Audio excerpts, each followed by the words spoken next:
Това са 3 бидона, които преди малко ги споменах, че тук са брашно, микроорганизми и вода, но в различни съотношения между брашното и микроорганизмите. В тези бидони, те са и на горната нива, ще ви ги покажа, там са повече.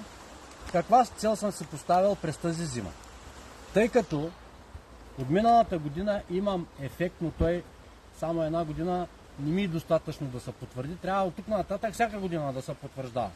Искам, поради малкото почва, която имам тук и силната нейна отседливост, тези варовикови образования, те не са добрата среда за микроорганизмите.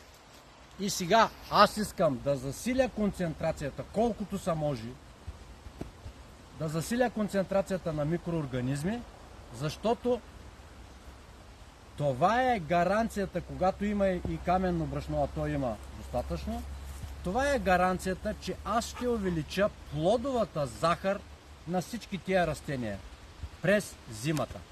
Когато почнат да падат на пролет, рано на пролет сланите и когато от зимата тези растения имат близка до максималната плодова захар, това е 100% гаранция, че и при минус 7 градуса слана няма да ми бъдат поразени, особено кайси. Те, понеже най-рано цъфтят и най-рано ги са поразени. И сега това е моята цел. Чрез много такива бидони, постоянно не знам колко хиляди литри съм сложил на всичките овощи, не само на тези. Целта ми е да увелича концентрацията на микроорганизми, каменното брашно си го има, за да може тези микроорганизми да се запазят до пролетта. През това те ще слязат през зимата на дълбоко, за да не умрат от студа. Но после трябва да се излязат.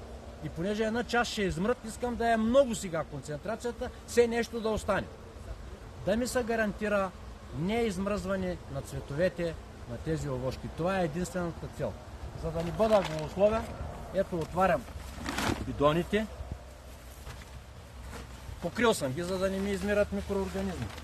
И се вижда, че долу-горе цвета е в малки нюанси, но е различен. Началото е по-светъл, тук да се виждат и гъбичките. Това всичко е гъбички отгоре, сиреч микроорганизми. Какво има? То се вижда. Помирисва се, може да го помириш ти.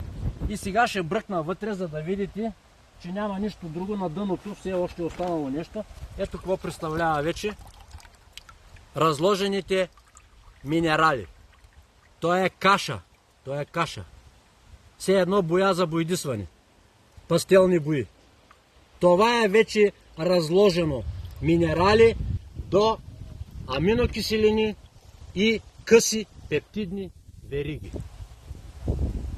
С доцент Митко Якимов от Търновския университет това съм го коментирал.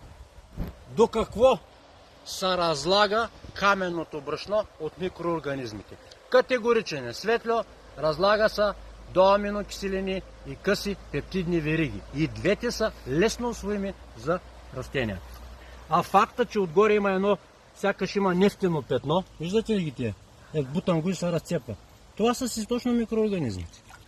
Една част измрели, една част живи. И това нещо, естествено, преди ползване се разбърква. Преди всяко ползване се разбърква. Вижте какъв е сега цвета. Когато го разбъркам и когато оттайката се дигне нагоре, ще видите какво е, тук започва да посивява. Черното изчезна, почна да посивява. Виждате ли? И вече това. Със същата тая храна си слагам в всеки ден, всеки божи ден, по една чаша. Ето къде ми е мярката. С тази, това ми е мярката, 250 мл на 2 кг храна. Посипвам си гранулите.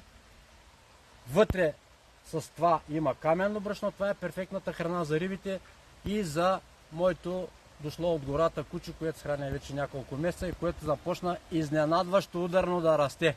Всички, които са го видяли, той куче вика да не го помпаш с въздух. Не с храна, викам го помпа. Това е нещото. Това е поредното доказателство, че когато си стъпил на истинското знание, а истинското знание се нарича хранителна верига.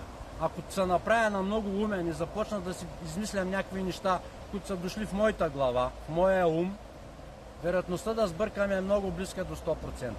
И заради това, като мой начин на работа, съм си го въвел като неписано правило. Не излизай, Светлане, от хранителната верига, за да ядеш по-малко шамари. Докато си в хранителната верига, шамари няма да ядеш. Излезеш ли оттам, почнеш ли да се пишеш на много умен, със сигурност почваш да ядеш шамарите.